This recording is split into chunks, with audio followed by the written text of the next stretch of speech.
Hi there guys, and welcome back to Let's Play Oracle of Ages. I'm KirbyViper93, you can call me KB if you like. In the last episode, we went and saved the King Zora's life, for which he sent us to the library. Yeah, that's gratitude.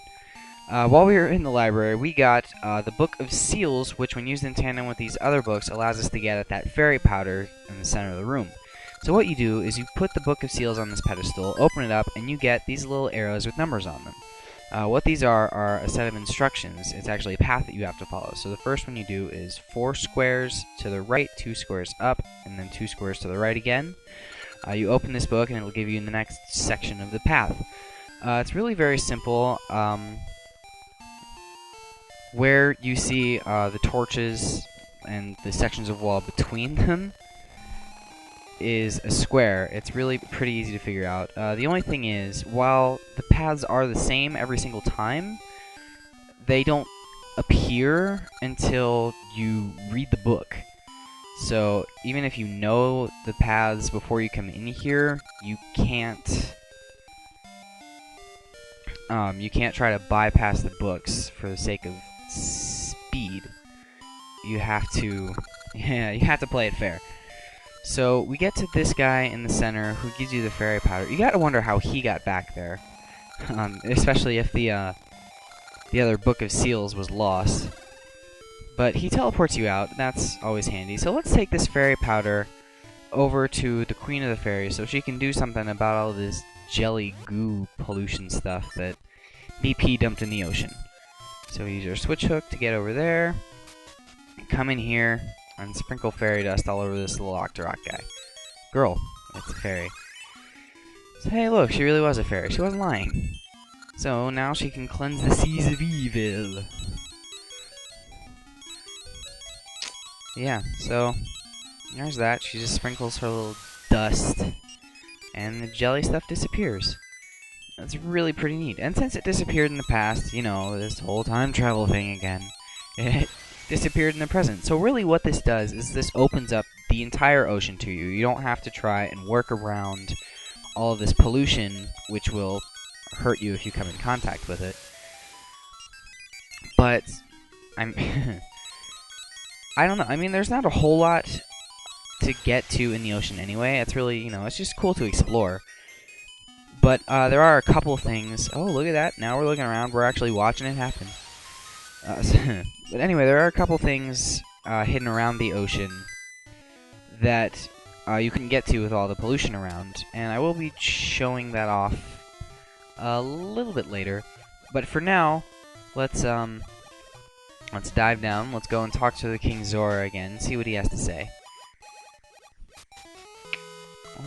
That Queen Ambi castle music. That's really grating, especially after all of that time we spent in Ambi's castle. You've even given us clean seas again. I must thank you once more. What? You wish to enter Jabu Jabu? Yes. Yes, I do. I told you that. Jabu Jabu's still young. He's too small to go inside him.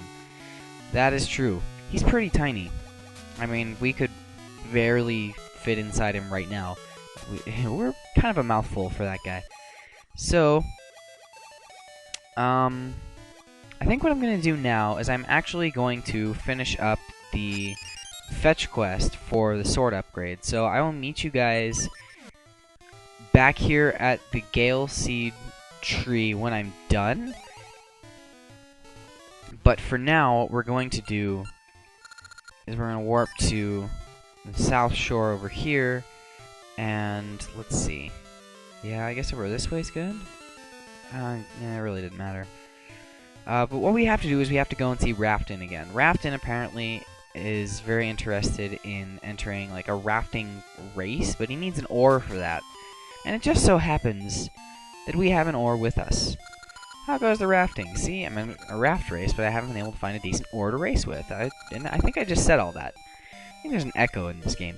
So we give him the magic oar, and for that, he gives us a sea ukulele.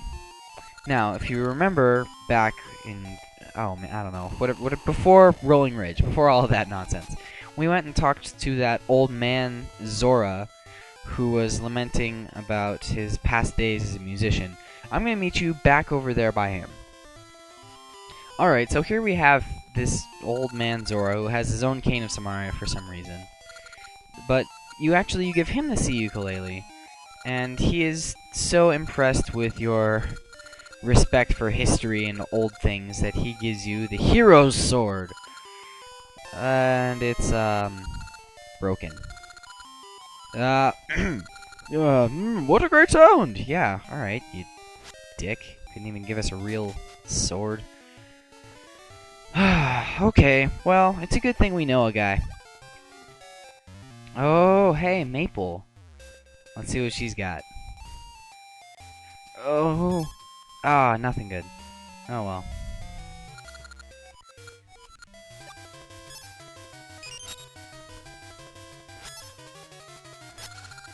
That wasn't a bad pickup. Still, I wish he'd dropped that piece of heart already. I'm starting to get a little anxious. So here we are for the second time at Restoration Wall. I told you guys that we would have to come back here for fetch quest related reasons, and as you might have figured out once we got the broken sword, we do have to take it up to Patch to have him fix it for us, because as it is, it's really just unusable. So you just talk to Patch, and he tells you that, you know, you gotta run through it again. The only difference is it's a little bit more difficult this time. Instead of just fighting off 4 of those little beetle guys, you actually now have to fight off 8, and as soon as you knock one off, another one appears to take its place. So, no, we know the rules. Let the ceremony begin. Let's get this over with. I don't like... Wow. That was... bad. Okay. Let's switch that to something else so something like that doesn't happen again. Let's get on the button as a precaution for now. I really... like, this game is just rather annoying to me. It always has been. I mean, there's better minigames. We saw a whole host of them, really. See, and literally, as soon as as you knock one down the hole, and the others appear in their starting places. Ow, come on. This isn't really that hard. It's just really tiresome when you're trying to knock all of them into the pit at once. It's better to focus on just 1 or 2 of them. Come on, get up to the button quick, because... What? No! Oh, God, that was too close. That would have just... I would have been incredibly pissed if just that last second knock off the button had ruined that. But anyway, Patch, in his conceit, finally levels up your sword. And actually, we could have done that a lot sooner. Like, we probably could have done that before the Crown Dungeon. But because I forgot that Rafton was the one who wanted the magic ore, I completely forgot that... I forgot how soon we can get that. But, ow! You know what? Now that I think about it, now that we have the Noble Sword, we can actually equip the L1 Light Ring, which allows us to shoot sword beams out of our sword with up to 2 hearts of damage. Normally, with the Noble Sword, you can shoot sword beams with full hearts, like in most Zelda games. But Light Ring L1 definitely gives you a nice extension there, and that's really nice. Okay, I'm gonna warp back down to Zora Village. But there are a couple other things that I want to show you. I'll meet you back over by Crescent Island. Okay, so if you come over to Crescent Island over here, you remember this area with the little spot there? What you have to do is you have to dive down here and into this cave. You just do a little bit of swimming. It's, you know, it's a nice little hidey hole. There's this Toke over here who has a shield. This is probably the shield that was stolen from you when we first landed on Crescent Island. And he says he's been waiting here a long time, but no one's come to claim it. So he's been polishing it this whole time. And now we've got an iron shield. This is the level 2 shield. I believe this can deflect... I think it can deflect Beamos lasers and maybe Zora fireballs. I'm not sure about that, so don't quote me. But it's definitely a stronger shield. It can block a lot more. And yeah. So there's that. There's one other thing out here that I wanted to show you, but I need to be in the present for that. So I will meet you guys in the proper time. Alright, so if we start swimming from over here and over to the northeastern corner of Crescent Island, there's actually something that we can get at from there. Let's see, so we go right here. First of all, if you slice it all this, there's a patch of soft soil where we can plant a gacha seed. But that wasn't what I wanted to show you. It's, wait. Maybe it's right here. Here we go. Okay.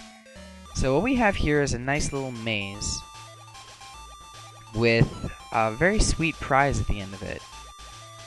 So all you have to do is... nope. Gotta go down here. Come around. It's a nice little mini maze. Watch out for the whirlpools. They're really more annoying than navigating the maze itself. And here we have a cave, which I assume has a really cool treasure in it. Well, I assume. I mean, I played ahead. So here we have another piece of heart. We actually have only 3 other pieces of heart to get. Unfortunately, 2 of those are random chance, so the odds that we will get every heart container in this LP are kind of slim, because I really don't want to just run around hoping to run into maple or planting assloads of gacha seeds. So I will get that last piece of heart, which is up on Rolling Ridge, which I thought you needed a certain dungeon item to get. You actually do not. You just need the Tune of Ages. So I'll meet you guys back up at Rolling Ridge. Okay, first things first, we are going to go back into the past up here and talk to that Goron that required the Ember Seeds and the Bombs, who was digging for treasure. Because at this point in the game, he actually has found treasure, and he gives you the option of choosing the left or right chest. I'm gonna go with left. I did a bit of research to try and figure out what's in the right chest, but I don't know. I wasn't able to find anything. So there's that. Don't forget to go and pick that up. I think there's only a certain window of time in the game where you can actually pick that up. Wow, what was that? Where you can pick that up. I saw a bunch of people that had posted that they went back after the game, after the 7th dungeon even, and he was still punching away at that wall. I don't know, maybe there's some glitch, I don't know. But what you have to do is you have to come, very easy, you just have to come over here, you have to play the Tune of Ages to get past that little barrier. Time travel, it solves so many problems and creates a whole bunch more. So there we have another piece of heart. There are only 2 more, and like I said, there's a random chance. If I happen to get them for whatever reason, I will definitely include clips of that, but I have no plans to show the hunt for it. It's just, it would not be exciting. So now what you do is you bomb this little wall, and inside is another treasure chest, this one containing 100 rupees. So there's that. That's all the treasure that I can think of that I picked up in my little practice run. So, without further ado, let's warp back to Zora Village and go and finally go inside Jabu Jabu. Yeah. Unfortunately, to do that, we have to be in the present because, like the King Zora said, he is small. But you saw that. We saw he was just a little guy. He's about manatee sized. So we dive back down. I think we do have to go and talk to King Zora again. And even if we don't, it's a nice little formality to round out the video. Alright, so we talk to him, and he says, "Thanks to you, our seawater is clean again, and Jabu Jabu's health has returned. All is well. I never go back on my word. I dub you Zora Hero and permit you to enter Jabu Jabu. You may go see him." Awesome, so there's that. That is our ticket inside Dungeon 7, which, if you hadn't guessed by this point, is, in fact, Jabu Jabu's belly. Nice little throwback to Ocarina of Time. But we come up here, the earth shakes, and he opens his mouth for us to enter. But we're not going to do that this episode, because we do not have time. So thank you all for watching. I'm Kirby Viper 93, and yeah, until next time, you guys.